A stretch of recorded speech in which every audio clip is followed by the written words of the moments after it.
Presenters on every news channel were saying injured but expected to make a full recovery. It made me so angry. The British royal family will always have the image of perfection and obligation. However, behind it all, there are personal stories that sing to the human emotions and inadequacies, which often remain hidden. However, at 60, Sarah has come forward with some truths about the people's princess, shining some light on some of the most vulnerable aspects of her life. This revelation gives a whole new image of the royal family, which many are not privy to. And before we reveal what she had to say, let's take a look at how it all began for Diana.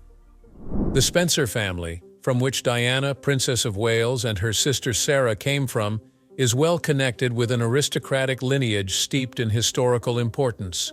Their roots trace as far back as the 15th century, and since then, the Spencers always found themselves entangled among the very top levels of British society, privileged and highly esteemed members of the aristocracy, and intimates with the royal family. Yet the money, the titles, and the influence often come at some cost with their civic responsibilities and being under press attention. At the center of it all is Althorp, the Northamptonshire seat of the Spencers and backdrop to the Spencer children's formative years. Diana and her sister Sarah were brought up in that rare world of privilege and turbulence, together with their siblings Charles and Jane. However, much turmoil was stirring inside the family over personal troubles, including divorce, which separated their parents, John Spencer, the 8th Earl Spencer, and Frances Roche. It broke this family unit, leaving an indelible mark on the Spencer children, fostering a deep sense of reliance on one another. All of them followed different routes as they made their own journey through life. For Diana and Sarah, the divorce of their parents was a real formative experience. The custody battle that followed placed the children in an emotionally tight spot, with Diana staying with her father at Althorp, while Frances moved to London. This separation showed the complications of their upbringing and the need for sibling solidarity. Diana was a sensitive child, attuned to the feelings of others, and the bond with her siblings was great. Together, they forged a resilience that would serve them well when facing the trials that their private lives and those of public roles brought their way.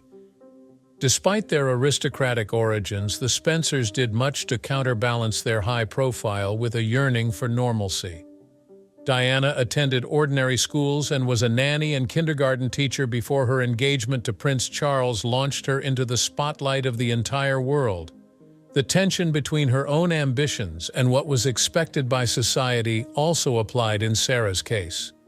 Bright with wit and vitality, she had been the first to date Prince Charles, then pushed him toward her sister Diana, which further entwined the Spencers with the royal family and brought both opportunities and pressures that shaped their lives. The Spencers' relationship with the British royal family has been one of closeness and complexity.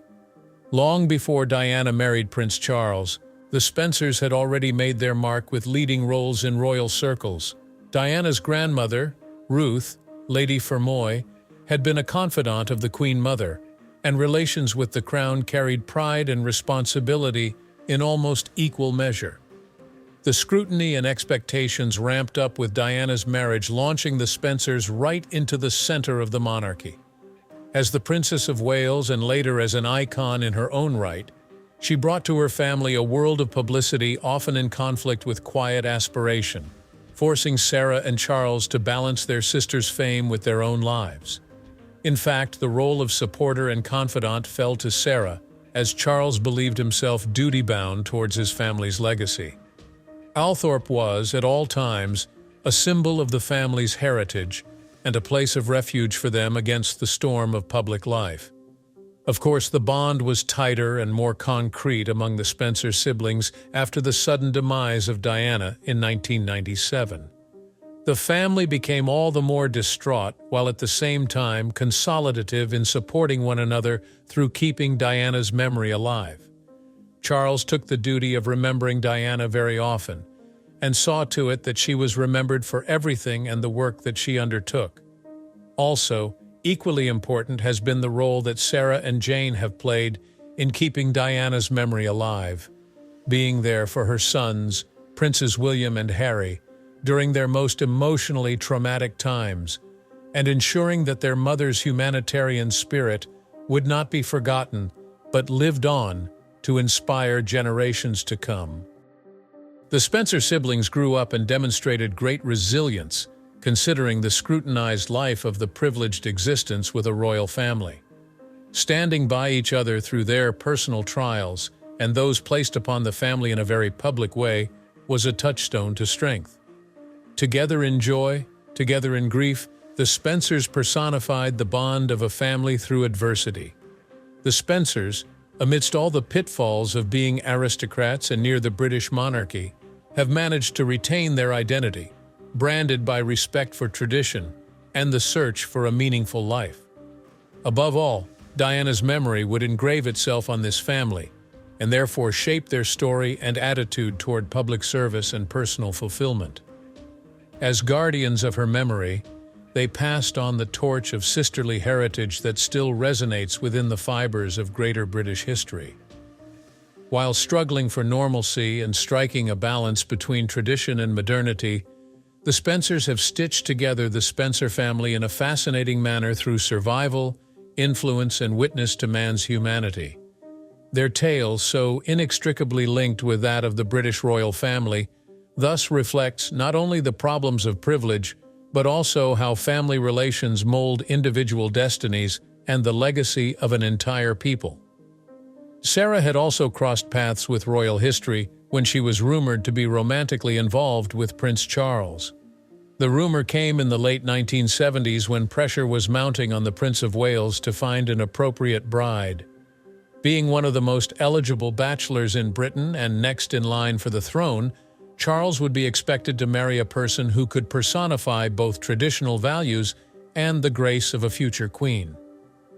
Though the romance with Sarah would be brief and ultimately platonic in nature, it represented the closer proximity in which the Spencer family were coming to the royal circle, and she was the forerunner to the life-altering association between Diana and the prince.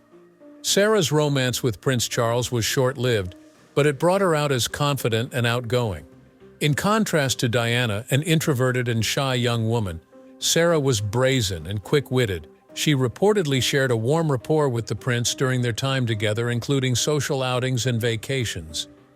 But Sarah was refreshingly frank about her emotions, famously telling a reporter that she wouldn't marry Charles if he were the dustman or the King of England. That blunt aside, along with her independent spirit, made clear she wasn't angling for a future as royal consort. Although the relationship was over, it ended on such good terms that it actually left the door open for the eventual introduction of Diana to the prince. This introduction came in 1977 when Sarah invited Charles to Althorpe, the ancestral home of the Spencer family. Diana, only 16 years old at the time, was a quiet and unassuming teenager, but she still managed to impress Charles. At the time, however, the meeting was informal and low-key. Diana was still in school, and her preoccupations were her schoolwork, her friends, and her hopes for a quiet life. Charles was struggling with the demands of being a prince and the public relations pressures that came with his position. So at this point, there seemed little likelihood of any coming together. But their meeting had planted a seed that would flower into one of modern times' most closely watched relationships. By the early 1980s, the pressure on Prince Charles to get married had reached its peak because he was the heir to the throne and therefore needed a wife to ensure the monarchy's continuity.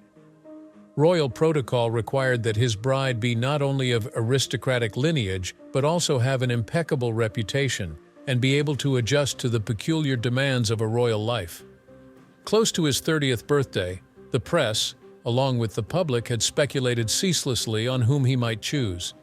Diana emerged as an excellent candidate.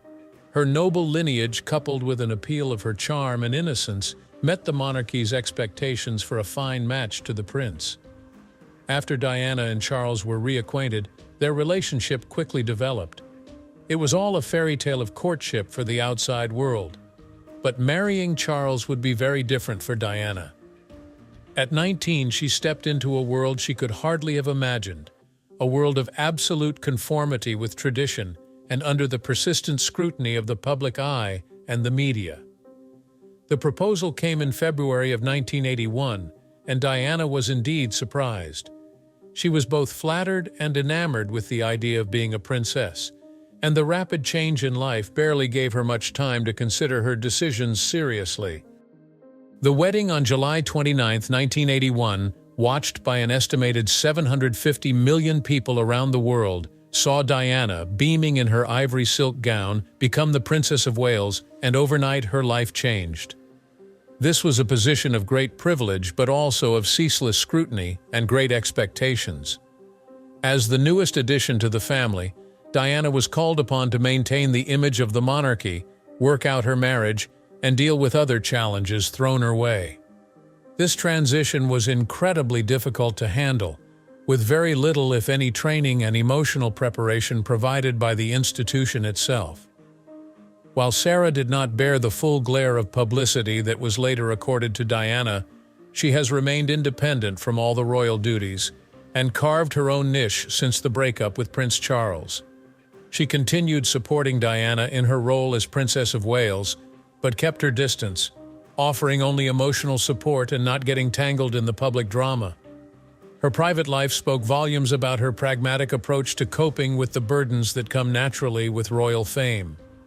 On the other hand, when Diana married into the royal family, it was an exposure to a world she was unfamiliar with.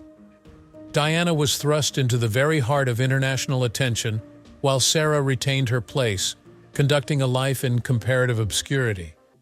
The pressures Diana was under were those of a young wife and mother of two royal heirs, added to her fight to carve her own identity within the host of expectations from the royal family. Her marriage, coupled with the media pressures emerging and placed upon her, tested Diana's resilience. Though she had played the most pivotal role in bringing Diana and Charles together, Sarah never tried to capitalize on her closeness with the royal family. Rather, Sarah lived a life of independence that Diana often longed for but never achieved. Marrying Charles was a new chapter of life for Diana, distinguished by extra prominence, yet deep challenges, filled with opportunities to leave her mark indelibly in people's lives, yet replete with personal turmoil as well. Meanwhile, Sarah's ability to keep her life away from the royal spotlight spoke volumes about her understanding of the tough nature of fame and her determination to preserve her autonomy. The divergent experiences of the sisters are reminders that choices and circumstances can alter the course of a life in dramatic ways that are not easily contemplated, even within families. The proposal of Prince Charles to Lady Diana Spencer was steeped in romance and the spirit of duty, launching them onto a path that, to the watching world, was just about as close to a veritable fairy tale. That whirlwind of royal courtship had swept 19-year-old Diana away. To Diana, though, it came out of the blue when Charles finally popped the question in February of 1981, though by that time they had drawn closer. Theirs was a relationship largely built in the public eye, almost forced to grow rapidly in the midst of strong speculation to get Charles married off. He proposed in the nursery at Windsor Castle, and she said yes to a question that would change her life beyond her wildest imagination. Their engagement announcement sent shockwaves across the globe. For many, it was a marriage made in heaven. The reality, however, was considerably more complicated. At 32, Charles carried the weight of the crown along with all his personal burdens. Diana was young, unprepared, and inexperienced, fast-tracking to become the most watched woman in the world. Still, in those early days, Diana's excitement was genuine. Dreams of love and companionship filled her with hope. Well, it was truly spectacular on July 29, 1981, termed as the wedding of the century. St. Paul's Cathedral was chosen because of its size to accommodate an enormous crowd. The wedding was watched worldwide in 74 countries by 750 million viewers. Throngs of people filled the streets of London, waving Union Jack flags in celebration of the marriage of their future king and his princess. The real star of the day was, of course, Diana herself. The royal carriage saw her in an iconic dress, the very masterpiece of romantic elegance in ivory silk taffeta, as designed by David and Elizabeth Emanuel, and antique lace. It boasts one of the longest trains in royal history, measuring 25 feet complete with heavy sequins and pearls. It was wedding grandeur while retaining Diana's playful youth. The dramatic puffed sleeves, fitted bodice, and overall fairy tale detailing combined within the gown. While the wedding day was all glitz, Diana's struggle to counterbalance her identity with the role that the public made for her only just then started. These were heightening expectations for the Princess of Wales, and Diana, as much as being enviably graceful and composed, often felt unprepared to take such relentless attention. It was nothing short of overwhelming going from a relatively private life to one lived completely in the eye of the public. Almost overnight, Diana became an icon across the globe, with every move documented and analyzed by the press, whose fascination with her seemed insatiable. In the midst of all this chaos, Diana found great support in her elder sister Sarah. Always close, the two sisters drew closer during this time. Having briefly dated Prince Charles herself, Sarah knew the inner workings of the royal world and became one person Diana could talk to. Diana often sought out Sarah's advice, finding comfort in her frank yet sympathetic point of view. Sarah, who had chosen a life somewhat in the background, was to become the anchor that held Diana's feet on the ground while she learned all about her new life and what was expected of her. The press during this period played a sort of dual role in Diana's life. While the press catapulted her to unprecedented levels of publicity, portraying her as nothing short of the embodiment of elegance, poise, and even pity, they also made her life burdensome. She was acclaimed for the way she dressed, for the warmth in her public meetings, and for the affinity she showed toward people at all levels of society. It was this ease and sense of accessibility that made her popular with the people and a darling not only in Britain but in the world at large. However, Diana soon found that fame had its drawbacks. The paparazzi followed her everywhere, snapping her at every official engagement as well as in her more private moments. Even her marriage was scrutinized to the last possible detail. Every glance and every touch that crossed between Diana and Charles was parsed in the tabloids. She was caught in the storm of media frenzy with hardly time to breathe, and often felt open to the world and unprotected. While to the world she often maintained a picture of serenity, behind the scenes, the relentless attention took its toll on her mental and emotional state. Diana's relationship with the press was not necessarily an easy one. Very aware of how it would mold public opinion of her, she made use of it to great effect in bringing causes dear to her heart into the light. Her trips to the hospitals, communion with children, and discourse on humanitarian issues headlined the papers, further reinforcing the image of the people's princess. Yet this same media that hailed her also blew her struggles out of proportion, creating this back-and-forth narrative of her life. Meanwhile, during this period, she was paying her dues with respect to her royal duties, notwithstanding the pressures. Besides, such balancing of the situations in life, which included her private and public selves, is evidence of her endurance. Yet with the pressures laid upon her was the host of expectations and marital realities involving Charles, which had formed the less graceful part of her life. In those early years, Diana leaned on her sister Sarah for support and found strength in all the mess. Always there, offering that sense of stability and reminding Diana of family bonds, which helped to keep her feet on the ground amidst the storm she faced. Their relationship, a bond built on love and mutual respect, was a hallmark of what family is all about in overcoming life's hardships. The marriage to Charles ending in divorce was one defining chapter in Diana's life. Her equally cruel public life and the relentless demands of the royal institution cut into her as well. She, however, came out of it all gracious, despite being led through a feeling of vulnerability and determination in the name of balancing her own identity with that of Princess of Wales. Giving birth to her children, Prince William in 1982 and Prince Harry in 1984, gave Diana a new reason to live and joy amidst the complexities of her royal duties and a troubled marriage. Her children became her anchor and gave her an emotional fulfillment she had often lacked, with a deep motivation to aim for some kind of normalcy in her otherwise than extraordinary life. Determined to provide William and Harry with the stability and nourishing base that had been missing in her own life, Diana did her best to shield her children from the harsh realities. She herself was quite hands-on, doing school runs, having planned outings as a family, and those sorts of things that made life normal. And she was quite determined that they should look beyond the palace and be exposed to realities about life that would teach them to be compassionate and empathetic. Her visits to the amusement parks, homeless shelters, and unannounced outings to McDonald's were conscious attempts to bridge the gap between this royal privilege and the people's lives. It was not so easy to keep the children away from the prying world. Each time she had taken William and Harry out, cameras and reporters swarmed them, trying to catch the royal family in candid snapshots. Diana would feel this intrusion weighing in more often, yet she worked around the clock to allow her boys moments of privacy and intimacy. Being present for her sons with incessant care spoke volumes of her strength and fighter spirit as a mother. When the marriage to Charles broke, the role of the mother came to take prominence.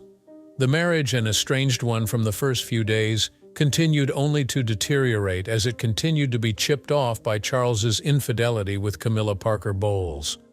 The discovery of his infidelity was a real blow to Diana, adding significantly to her feelings of isolation and inadequacy. As Diana sought to make the marriage work, it seemed that the emotional chasm between her and Charles continued to grow wider.